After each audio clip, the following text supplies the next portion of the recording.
Thanks a lot. Halloween just around the corner, and the PC police are arming themselves with new standards you had nothing to do with for keeping your costume as unoffensive as possible. Joining us now with some advice on your costumes, Fox News contributor, National Review reporter, our friend Kat Timpf. Kat, it's great to see you this morning. Great to see you, too. So there are costumes I'm not allowed to wear. And costumes. And I'm glad you're here to tell me what those are, because I wouldn't want to get in trouble.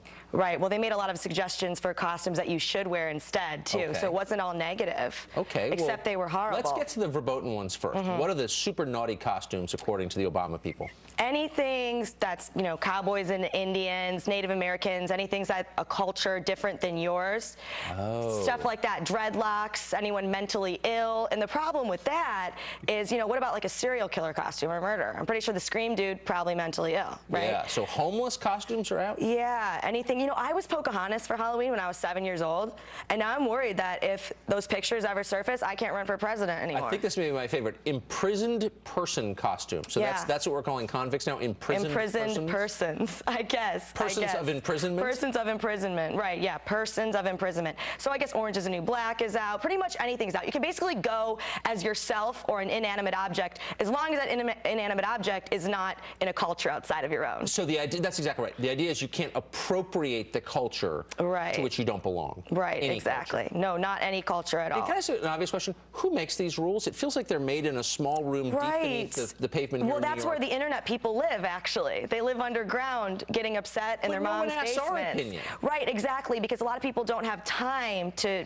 bother themselves these kinds of things. But you're a hero if you can think of something to be offended at this point. But the rules are concocted without any input from the public at all, and then if you violate them, you get fired or mocked. Shaming is very effective. Nobody wants to be called a racist. How about this? What if everybody just disobeyed the rules at once? What if we had a national day of disobedience where all of us decided to ignore the new rules and just say what we think? Wear a sombrero. I do that. Or of a sense of humor. Okay. Yes. We're going to give the flip side here. Here are the costumes that have been approved by this council of elders we've never met before. Yes. These are the ones you're allowed to wear.